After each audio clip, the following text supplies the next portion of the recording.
Alright, what's up everyone? Welcome back to my channel. In this video, I will be doing a clinic with Michael Loyd.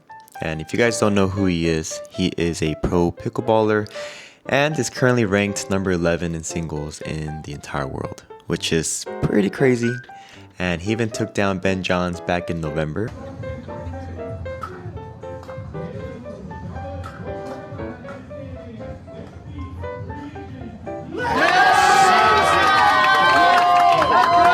And he also started a YouTube channel. I'm a professional pickleball player, currently ranked inside the top 15. So go check it out and give him a follow.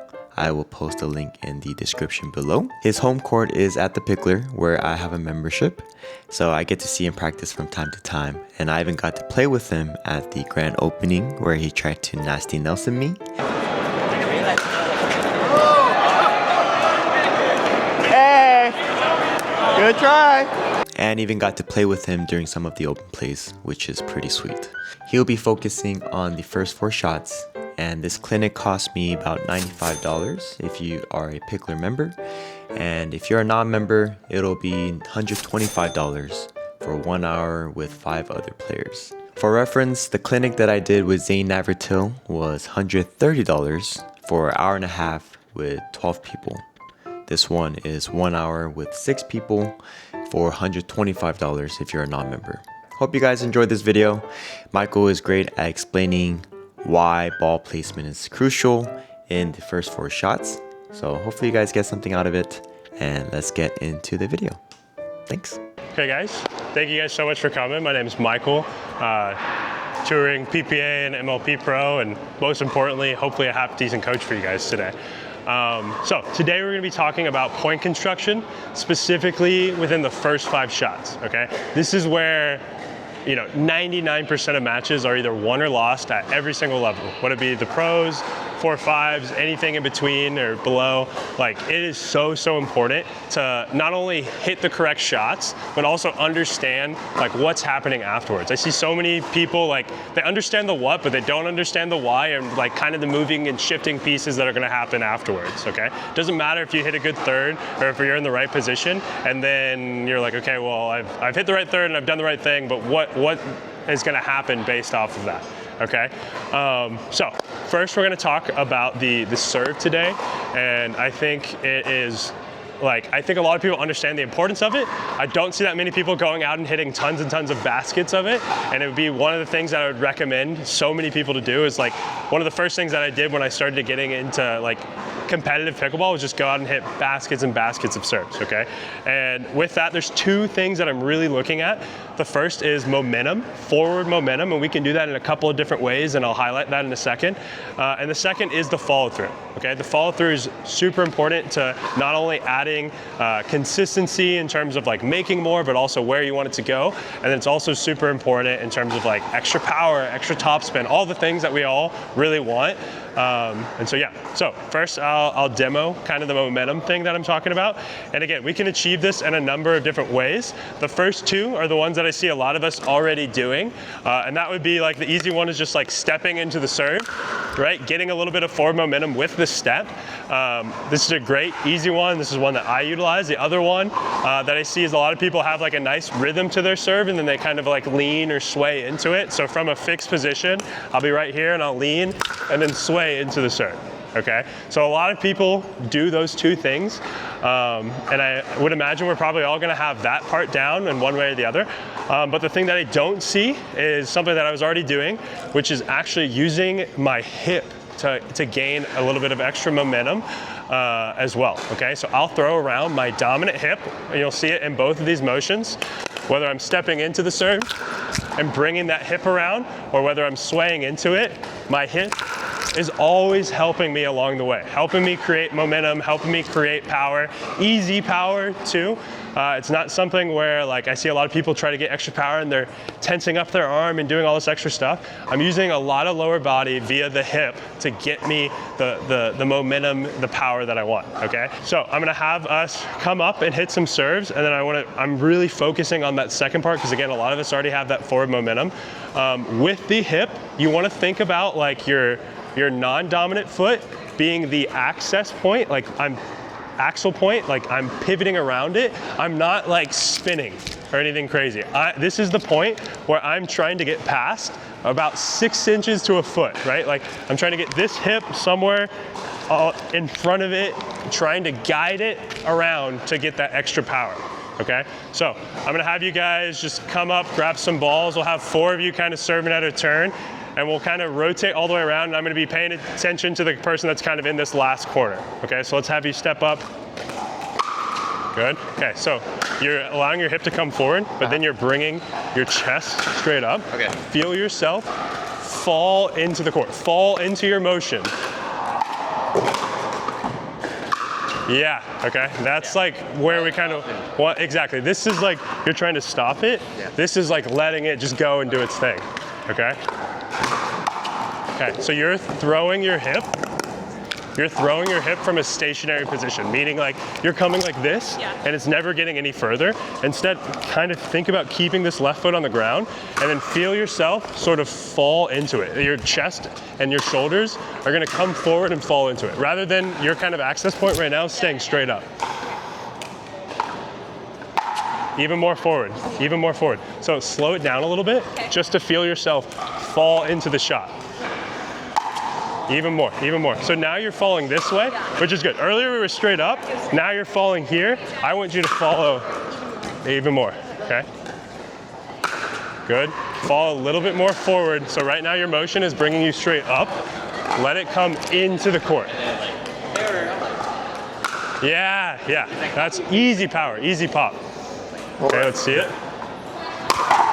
Okay, slow it down a little bit, and you're getting so low and kind of staying there. The whole point of getting low and using your legs is so that you can then use it to accelerate forward. So I want you to feel yourself like move and step into it rather than kind of staying down here. Because I think I dip a lot right here. And the dip is okay, but like you're using your legs too to just do this rather than boom. You know what I mean? Huh. Even more forward. Let yourself Even fall. more forward. Like, okay. Like you're like, it looks like there's 2 separate parts. It's like I hit and then I fall. I want it to be like, boom, just let it happen. Huh.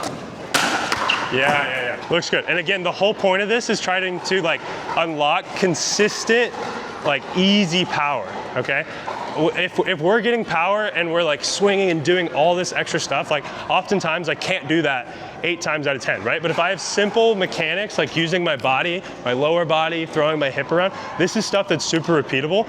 I will say, I think we're all doing a good job about it, but I often see like, we do a good job here, and later people are like, oh, Michael said I can throw my hip around and I get extra power, and then they start like doing this crazy pirouette and stuff. Like, just because like we unlock something here doesn't mean, it's kind of like a bell curve.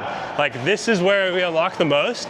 After that, we may unlock some other stuff, but then it starts getting super inconsistent and we lose a lot of like the easiness to it, if that makes sense.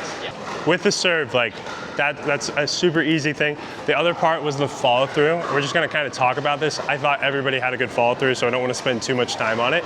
But your follow through is gonna dictate a couple of things. First, again, like where's the ball going? Right? If I want it to go off that way, you'll naturally see me tail off that way. And you'll also notice I rotated a little bit more, right? My hip came around a little bit more. If I want to go down the line, I'm not getting my hips all the way around, my chest is pointed towards the target, and my paddle head is finishing where I want it to go, okay? Again, with the serve, like, this is the shot that we have the most control over. I don't need to have this crazy quick follow through. I would rather actually have a little bit longer one. The longer I can follow through, oftentimes the more I can control it, the more consistent it is, and the more topspin I can get on it as well. If I'm hitting this nice consistent motion, that's lots of topspin jumping into the court. Even if I hit that ball a little bit shorter, I can still get it to jump and hit the back wall, right? And that's not coming from, you'll notice I'm not like ripping over it super quick. Like, it's a longer controlled motion. I'm not slow, but it's nice and controlled. Any questions with that or the hip or anything so far? Awesome. Okay, so with the return, what are my main 2 goals? What's that? Hit it deep. Why am I trying to hit it deep? Keep them back. Keep them back is one of my first goals. what's the other thing that's kind of related to For why I you want to to hit have it deep? time to run up to the Exactly. kitchen. So I have time to travel up and get there. Okay. Now, it's not just depth, right? Because I can hit a screamer and get that ball right on the baseline, and I've made it deep and I've made it difficult, but I haven't given myself time to get up to the net unless I'm Noah Lyles or something and can get all the way up there, right? That's gonna be really difficult, okay? So instead, let's have Chris. Actually, I'm gonna have you hit me a couple serves. There's so many I'm gonna Chris's. show You you have 3 Chris's. Sorry, I forgot. But I'm gonna have him hit me a couple serves and kind of demonstrate a couple of things. First off, the easiest thing that I control about my return is allowing myself enough time to get behind the ball, okay? And making sure that I'm hitting it out in front of my body.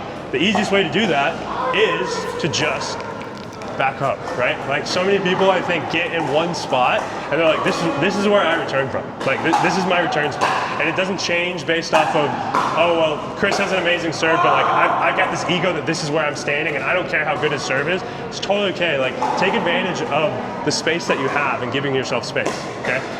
Giving yourself time, rather, sorry. The other thing is, pickleball is not a sport of take-backs. It's a sport of follow-throughs, right? So if I can just be nice and out in front with my take-back, then have a nice controlled follow-through, I can get that ball to go where I want to, okay? So I want you guys to pay attention to the return, but also where am I ending up as soon as Chris is like kind of catching the ball. Okay, so by the time he hit it, I was right here. First is, like, if I give myself a little bit more time, so much time. And like, I think so many people want to hit at this amazing return, and oftentimes it's at the expense of them getting up there comfortably, effectively, and yeah, maybe I could get up to the line off of that first serve, or first return rather, but I would have been like hustling to the ball. Versus the second one, I was just nice in control, whether it's out of the air, off the bounce, I'm gonna be able to attack that ball, okay? Okay, that'll count.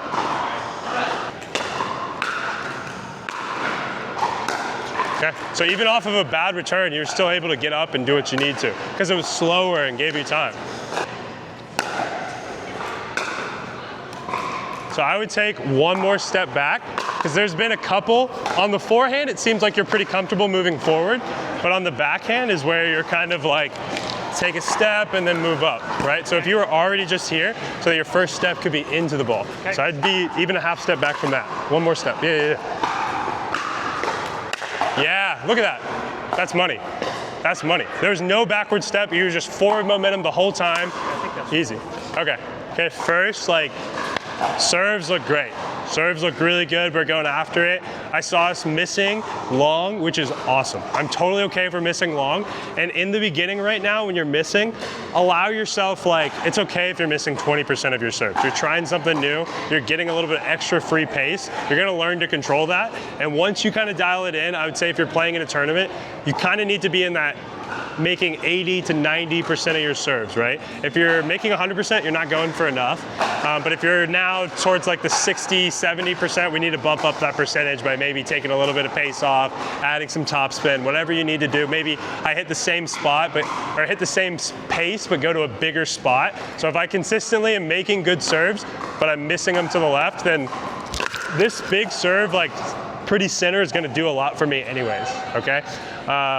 Yeah, great with the serves. With the returns, I saw a lot of us get better about like smaller take-backs, trying to take the ball out in front, stepping back a little bit to give ourselves the space that we need to. And the last thing I want to talk about is we were all doing it pretty well, but some of us, like, just clarifying, like, I'm not trying to run through the motion. I'm trying to get a good solid step into it and allow that momentum to carry me into the court, right?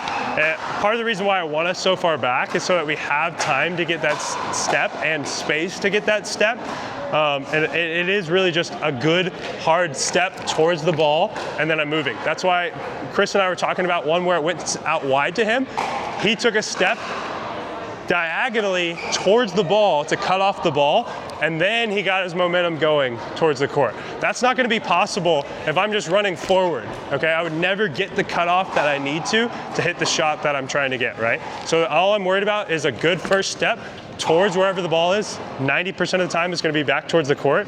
If it, in the extreme cases that it's really outside of my body, I'm trying to cut it off. I'm not just trying to step sideways. Does that make sense? Now we're gonna spend a little bit of time talking about thirds and positioning based off of them and what we're trying to accomplish, okay? So we're gonna talk about positioning based off of our thirds. I think a lot of us have been taught the most consistent third shot drop is where? Center, kind of what? Cross court, yeah, cross court center, okay? I'm not trying to hit this angle, okay? I'm trying to go somewhere kind of right around here. I've got about like 4 to 5 feet that I'm playing with. Huge, big target, right? Why do we go cross court? More time, safer distance, more court to hit into, what else? The net is lower, all of these good things, right? So I hear a lot of us understanding the why behind the ball itself, but not understanding the why behind what's happening afterwards. What is it doing for us as a team, right? So if Chris 2 is hitting the ball, where would Chris 3 be going? As soon as the ball's crossing the net and we see that he's hitting the ball, Chris 3 is moving up. So go ahead and shift for us, and probably ending up right around there, right? So this is the average spot that most of us are gonna get in on. We're pretending this is a good third, right? It's not the best third in the world, it's not the worst third. He's moving up somewhere around here, okay? So we're gonna talk about the why of why this is so good, okay? So if we go right here, Chris 1's got the ball, okay? Let's pretend it was a pretty good shot. Not amazing, but it's a ball where he can be somewhat offensive, but he's not gonna win the point, okay? So from that location, let's say the ball's bouncing right up here, the easiest spot for him to go is directly in front of him. He's got a presence, right? You're in front of him, you can do something. If he doesn't hit a really good shot, if he tries to be uber aggressive with it, you can counterattack it in this spot. So we're in a good location, right? If he goes through the middle, I want you guys to stay where you are and reach towards the middle. Okay, so we've got the ball covered. He's gonna touch that, and if he takes one more step, go take one more step, that's covered. So I'm not getting it through here. Now I go a little bit more through this angle. That's coming straight to him, and any wider, it's gonna go to his forehand. And then if he so now we're no longer near the middle, right? So we've covered his easiest, quickest attack. Now we've covered his safest attack, which is going through the middle. And then the last thing, he's angling off a ball where Chris is gonna go ahead and toss this ball towards Chris. And you're gonna take no steps at all to cover that. Then one more where you toss it on a line towards me, and you're gonna step towards the ball, Chris. 1, 2, and he's there. Okay, so we've now effectively covered 80% of his like really aggressive options, okay? Now let's pretend that he goes short angle. In order for him to do something like this far angled, he's gonna have to soften up that ball. And if I'm coming from this spot, I'm gonna be Chris for a second, go ahead and hit the dink over cross court. I'm moving up and I can take it, okay? So I've now really handled a lot of what he can do offensively if I've hit a good, solid shot, okay? I'm not worried about the crazy cross court angle or the crazy Ernie or any of that stuff. Be in the exact same position, but Chris is gonna move over here. Okay, same ball. Now let's look at it, okay? I have no presence in front of me, so I have all of this court to work with in front of me. I also now, the drop shot is super easy. I just have to go ahead and tap a ball. I can tap that, it's going 1, 2, 3, 4, 5, so it's gonna bounce really easily, and all I had to do was do this, and that's an effective shot. Now reach towards the middle in the same spot you were, and you reach. We have so much court. I've got about 5 court to work with here in the middle, and not to mention, now Chris 3 now has to make the decision, okay, it's pretty easy for him to hit like an aggressive forehand at me, but I also need to cover middle. So now there's all of these options being at play that are really, really difficult to cover, right? From the same exact position, I've just chosen to go down the line, okay? So that's the big why in terms of why we're going cross court and what it's gonna do to us as a team. Does that make sense? You guys have any questions with that? So, and again, this is in a vacuum, right? Where both of the players are up at the net, everybody, all things are equal, his forehand, backhand, we're all the same, right? Obviously those situations change, like let's pretend he's coming out of a stack on an unwind, that's something different, or he's slower up to the kitchen line, all that stuff. This is like great third, all that stuff, and we're in the same spot. We're both hitting forehands, okay?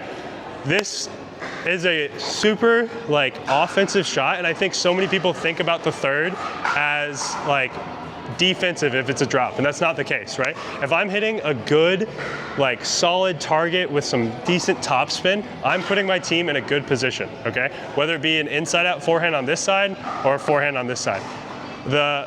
I think more of us should also, while we're on this side, especially at the upper level, the 4-0, 4-5s, 5-0s plus, we should be looking to run around just a step or two and see if we can find a forehand. I don't want us all the way in this corner trying to find something, but if I can take 1 or 2 steps to get there, I'm gonna do that. If our forehand is our weapon, right? And I'm gonna assume we all at least have it as a weapon or want it to be a weapon, so we're gonna work on that today, okay?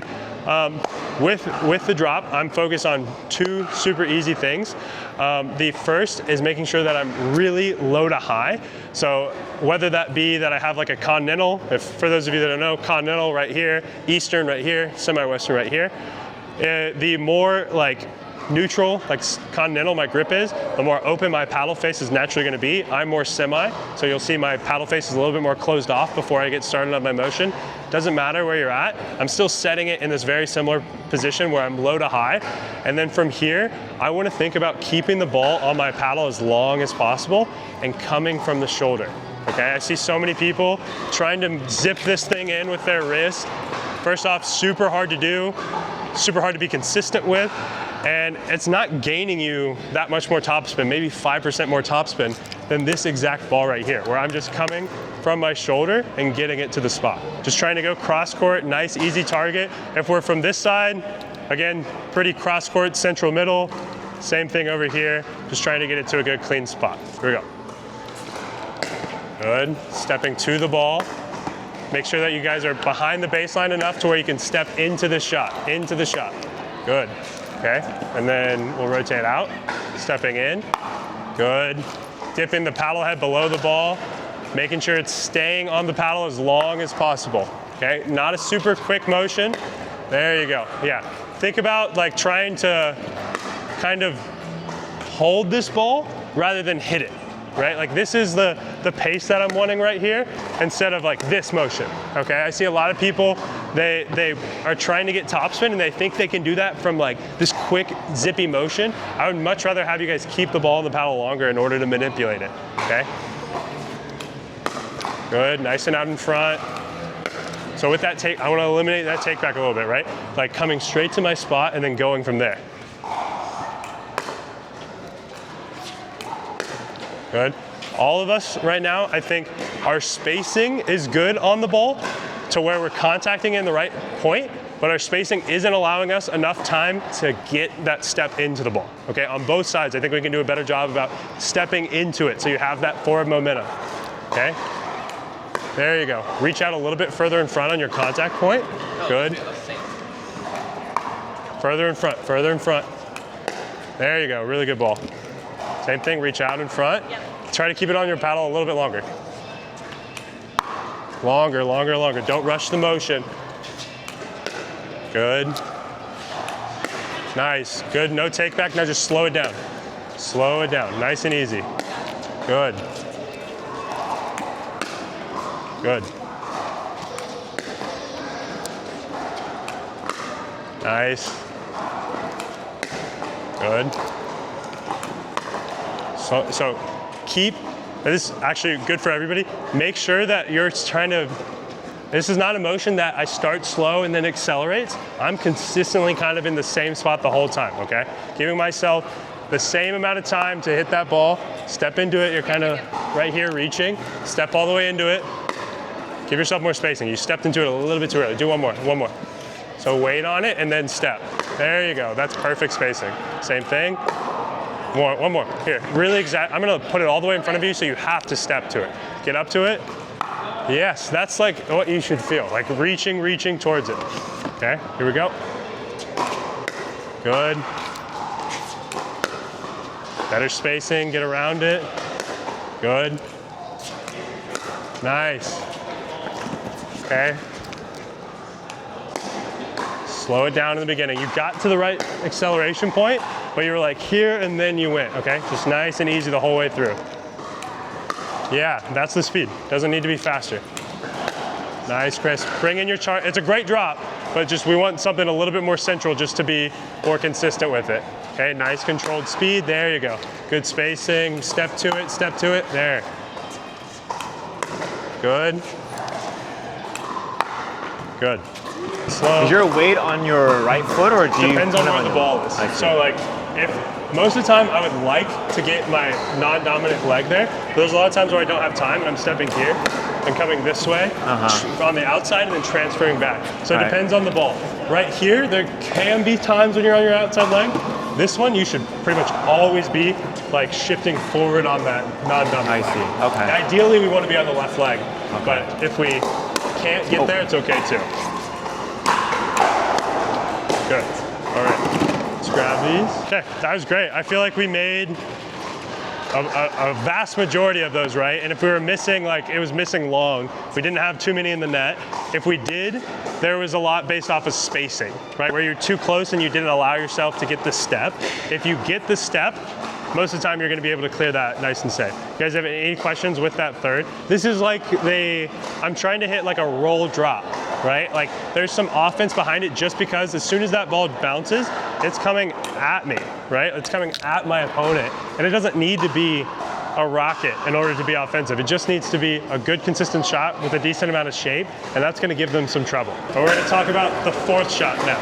Again, we're gonna talk about the why a little bit on fourths. I think the fourth shot is the most overlooked shot in pickleball. It is so important. We spend so much time on like, I wanna get up to the line, so I spend times on thirds, but why aren't we thinking about the opposite, keeping our opponents back, you know what I mean? And just a little bonus tip, like when you are drilling with your partner and they're hitting thirds, be thinking about what you're doing up here. Consciously being like, okay, what can I roll back? What can I push back? How can I be offensive? What can I be doing? Stuff like that. And we're gonna kind of go in depth with it right here, okay? So, we're, again, thinking about like the third has been hit cross court. I'm the person at the net. I'm hitting this as a fourth. And I'm trying to think about a couple of things that I can do to make their life harder, okay? Again, we're gonna pretend he's right somewhere in the midcourt. He's the presence somewhere in front of me. And we're gonna be thinking about, first off, what is the ball that I'm getting, okay? I see so many people worried about like, where is he, where's the other person? Like, a lot of where they're gonna be is gonna be dictated on the ball that you're getting from the third, right? So if I'm getting a nice high third sitting up and he's somewhere in transition, this is a great time for me to attack the guy straight in front of me. I'm not really worried about him as a presence anymore, right? If I've got a ball standing somewhere around here, I know I can be like really offensive with it, okay? And I have other options too, of course. Let's have you step back right in the midcourt. He's right around there, okay? This is where he started, and then now I'm seeing the third. A lot of times, that guy's not gonna be charging forward anyways. He's gonna be retreating, or maybe he's staying in the same spot. I'm gonna be looking to attack him, and I'm not so much worried about, am I attacking him out of the air? Is it gonna bounce in front of his feet? I'm just trying to go at him, okay? And I'm trying to make the ball, and then if he gets something back, most of the time it's gonna be something popped up where I can be aggressive again. That's the instance of like a bad third, okay? Now, a bad third is not just me hitting something like out of the air, right? We know a ball can sit up off the bounce and I can attack it and have something to look at. If it's coming off the bounce though and it's something that I can attack, that's where I would be oftentimes looking to, again, still attack the guy in front of me, but now I'm probably trying to hit it somewhere like at his feet, making him volley up or half volley up at me to then maybe get the one out of the air that I can attack again. Okay, so a lot of that's super, super basic. Like we know how to attack the guy in front of us. What we aren't really thinking about is what happens when the ball bounces, when it's a good third, what should I be doing, okay? So that's probably where he's gonna try to be when there's an offensive third, right? One of the rolls that we've just hit, a really good drop out wide. And now I need to start thinking about other stuff, okay? If my opponent stays back, that's just hit the third, and it bounces and it's pretty good, this is a great time for me to roll that ball back towards them. It doesn't have to be a roll, it could be a slice. I'm just trying to push the ball back to the guy that hasn't gained ground yet, okay? It's super plain and simple. I can't attack this guy anymore. That guy's still back. I'm pushing it back, trying to live for another ball. Maybe the next one will be popped up, okay? Now, we'll pretend, and I'll have Chris jump out here. let's pretend he's hit the best third of his life. They're both running forward, they're on the line. There's two scenarios that I need to be worried about, okay? The first one is that third is humming, it's going out wide, it's cross court, somewhere in here, right? And I'm off balance trying to get a ball back into the court, okay? I am no longer on the offensive, I'm conceding kitchen. And what I mean by that is now I've given up the attacking position, I'm just trying to make their next ball difficult on them. And the best way that I can do that is by making it bounce. And if I'm off balance, it's gonna be really difficult for me to hit this ball and get it all the way out wide to Chris, one, right? So where would I wanna go with it? Middle, out in front of me. This is my area to play through, right? And I would consider down the line a viable option as well, as long as this guy has not proven to me that he's an Ernie threat, okay? If he's not jumping that corner, this can be a great on-balance shot, because you'll notice I'm completely closed off to the court, right? It's really difficult for me to even go here. Like that's a tough ball. Instead, I would want to be somewhere like maybe there. This is a safe spot where he can't Ernie it. This is still pretty middle, but I'm not all the way to the line. I just think a lot of people think about middle as I have to get it to that center point, and that's not the case, right? I need to just make sure that I'm getting a good solid shot to bounce into the kitchen and be unattackable. This is one of the only times where I'm aiming for the kitchen and I really, really would like for it to bounce. When we were hitting thirds earlier, if you hit a really aggressive third and the ball's coming down here and him hitting it out of the air, I'm not gonna do something crazy with it, right? I'm not gonna hurt you. Here now, once we're both in this vicinity, this close to each other, and if I'm popping it up from this position, I'm most of the time not gonna give him a ball that would be that difficult from down here even. He could probably do something with it, as long as it's, you know, decent. So if I'm hitting, go ahead. Thanks, Chris, one more. If I'm hitting like this ball here, and he's hitting that out of the air, again, not that worried about it. But if it's something like that wasn't that far, but it was pretty lofty, and he could do something offensive with it, okay? If I am on balance, however, let's say it was a good third, but it was somewhere more central, and I'm in a good spot, this would be a good time to go cross, because it's, again, a bigger target like we were talking about earlier. I have more space to work with, and I can go in front of me if I need to. Okay, so I've got options in this spot. When I'm off balance is when I'm kind of locked into something. You're gonna be making the fourth ball decision right now, right? I'm feeding it cross to you. You're moving forward, and based on what's happening will determine how far you go in and what we need to do from there. You're waiting, just let the ball develop a little bit, okay? Here we go. So moving forward, and then we're playing the point out. Go ahead, one more.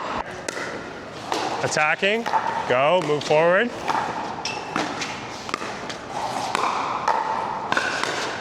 Good. Okay, we'll do one more and then you'll rotate to the back. Okay, moving up. Good. Okay, so great decision, right? She was moving up, that was a tough ball. That's one where, like, if you see me, that's fine to go in and jump in if you see it's aggressive. Okay, moving up.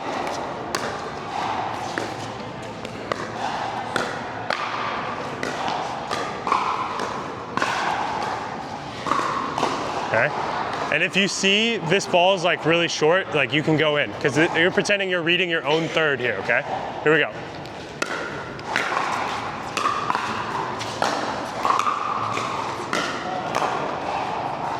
Okay. Good. Okay, so that's the perfect instance though. You tried to keep him back as he was coming in, right? There's a lot of times where like that's a good ball to just dink, cross court, live to see another ball, and then move forward. Good, come up.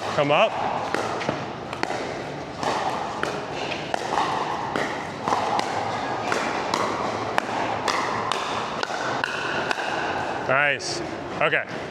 Again, making sure as soon as this ball is hit, regardless of what's happening, you should already kind of be inking forward, and then depending on how the ball moves, that'll determine how far you go up. So this one, we should both be moving up, Good. Nice. Good lead. All right, next one. Again, full sending it, Chris, until you see what's up. There, now you stop, good. Good, get up. Just out, good lead. All good. And that's a good time just to dink it in front of you. If it's that far out and that difficult, you can just dink that ball, okay? Move up, yes. Okay, great decision though, just to dink it. And there's a lot of times where that will happen, right? They're moving up, they don't know what you're gonna do. That can earn you a pop-up like it did. So like there you're moving, yeah, just like that, perfect. Good, we're fighting.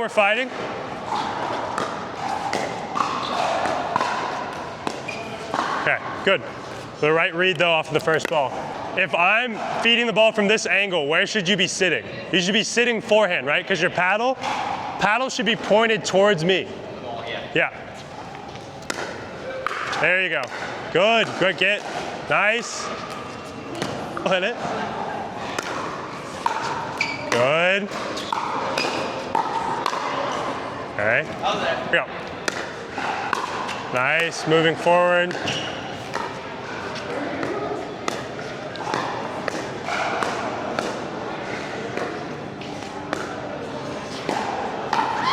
Oh.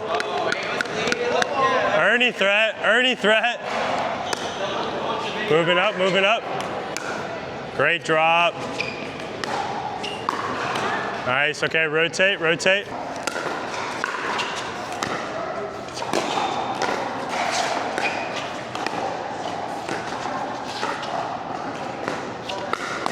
Nice.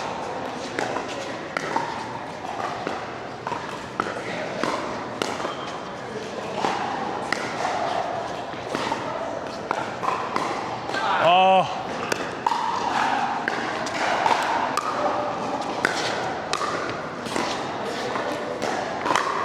Good. Nice ball. Good.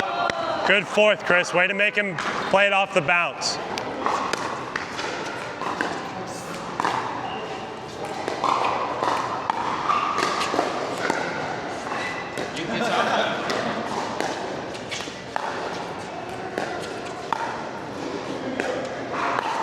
Nice.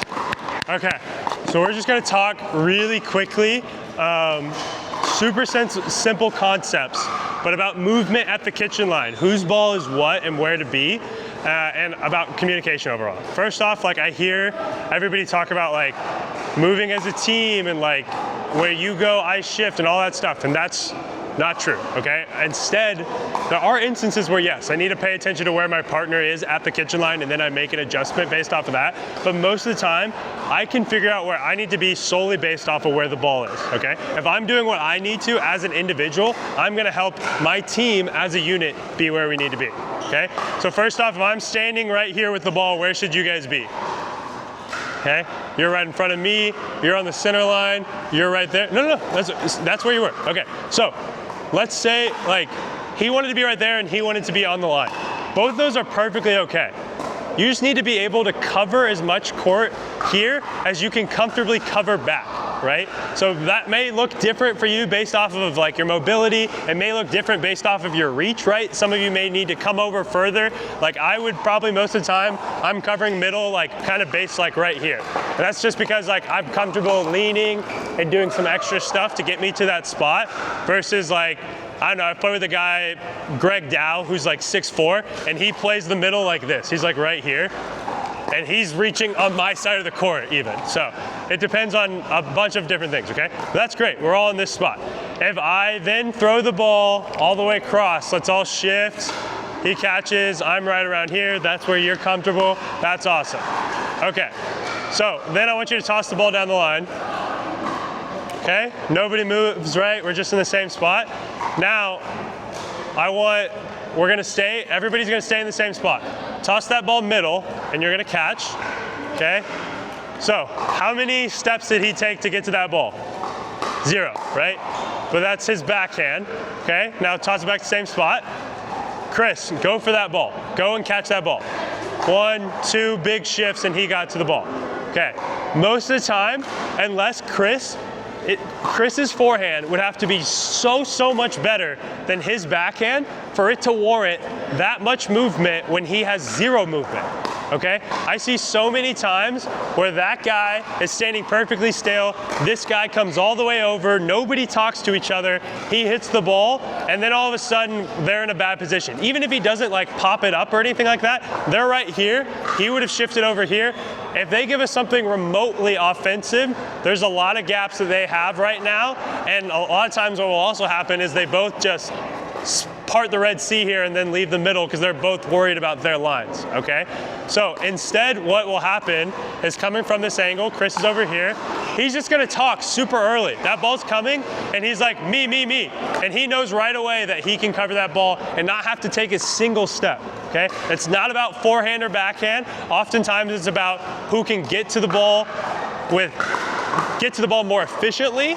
And then the second level of that would be, okay, who could get to it quicker, right? Most of the time, the person that is more efficient is there quicker anyways, right? Obviously, again, exceptions to the rule, yada, yada.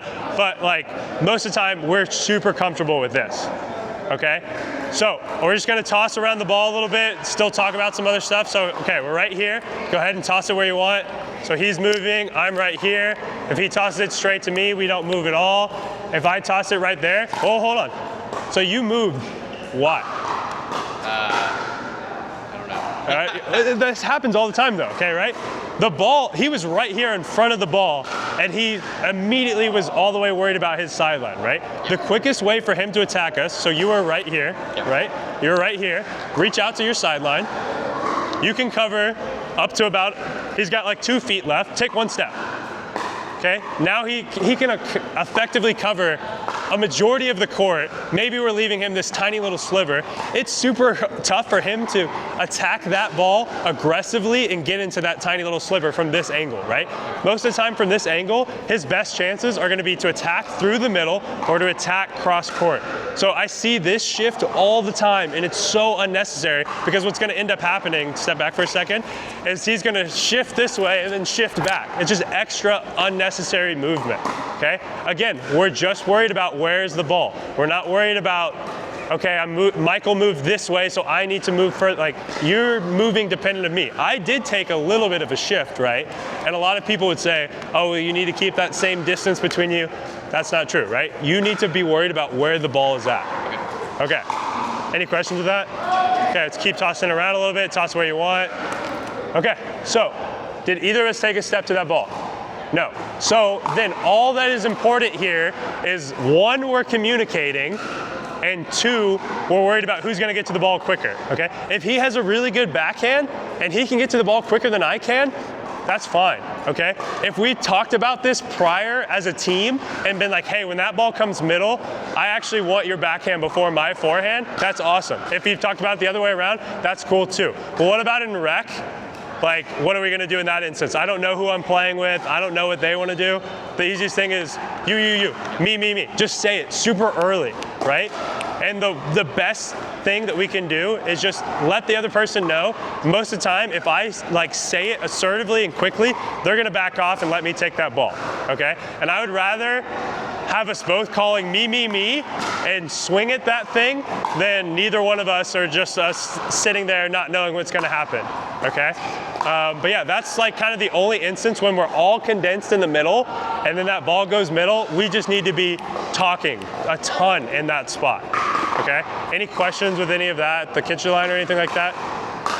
Awesome, okay? That is like, one of the things that I love to talk about the most is like, if we are just worried about us as individuals, we're gonna do so much good for us as a team. I'll give us the one scenario at the kitchen line where I think you should really step outside of that. And that's gonna be like, if I get this ball here, Chris has just put me in the freaking blender and I'm off to the court. What is my partner gonna do? He's not gonna just stand off to the side. He's gonna play singles for a second, right? I want him basically straddling that middle line. He's okay, Michael's in trouble, I need to help him, and then I'm gonna try to get back into the court as quickly as possible. That's like really the one scenario where he needs to be super worried about me as his partner. Other than that, once we're both established at the kitchen line, he shouldn't be super concerned about me, okay? Now, what we were talking about earlier on thirds based on like, okay, he's hit a good ball. A lot of that is ball based as well. I will say like, you need to pay attention to your partner and how quickly they can move up. You don't need to, I think a lot of pros teach like, if they move up, you need to move up a foot with them and all this other stuff. The main idea is like, okay, if we're moving up together, we're moving up. It doesn't mean we're moving up at the same speed, right? If we're moving back, we're probably gonna move back together. Again, not at the same speed. I may be able to take like 1 or 2 steps back off the line, and he may be able to get 5 steps off the line. But I'm not super worried about, oh, he's all the way back there. I need to spend more time getting back instead of worried about where the ball is and what's going on. Yeah, so just to kind of sum it up, guys, again, with the serve, we're really worried about some like forward momentum, trying to get some depth, consistent follow-throughs to help us get there. The return, our 2 objectives were what? Depth for what? To make it difficult for them, push them back, and then to give us time to get up to the kitchen line. With our fourths, we're oftentimes, again, worried about, am I hitting it out of the air? Am I hitting it off the bounce? If it's bouncing, is it bouncing super high? Stuff like that. And a lot of times I can make the decision of what shot I'm gonna hit without even looking at my opponent in front of me, right? What was the percentage of points you think won by the guys at the net when we were playing earlier? I think 70, 80%, right? And a lot of it, when we didn't win, I'd say like you won 70% of the points at the net. 20% of those mistakes where we didn't win were probably making the wrong decision. The other 10% was too good by the other team, right? And that's gonna happen. But a lot of it is in control of like what I'm doing with that 4th ball. It doesn't guarantee that I'm gonna win the point, but I can tell you if you're gonna lose the point based off of what decision you made. Does that make sense? Awesome. Okay, and then obviously, again, moving as an individual and trying to set yourselves up for success as a team based on that. Okay, thank you guys. If you guys have any other questions with it, if not, that's it. And I appreciate it. Hope you guys enjoyed. I had a lot of fun with it. Thank you. All right, thank you guys. Appreciate it. Thank you, Michael. Thank you guys so much. It was super fun. Thank you so much. Absolutely, guys. Hope you guys got a lot out of it. Appreciate it. Yeah, Thank you so much. That was it.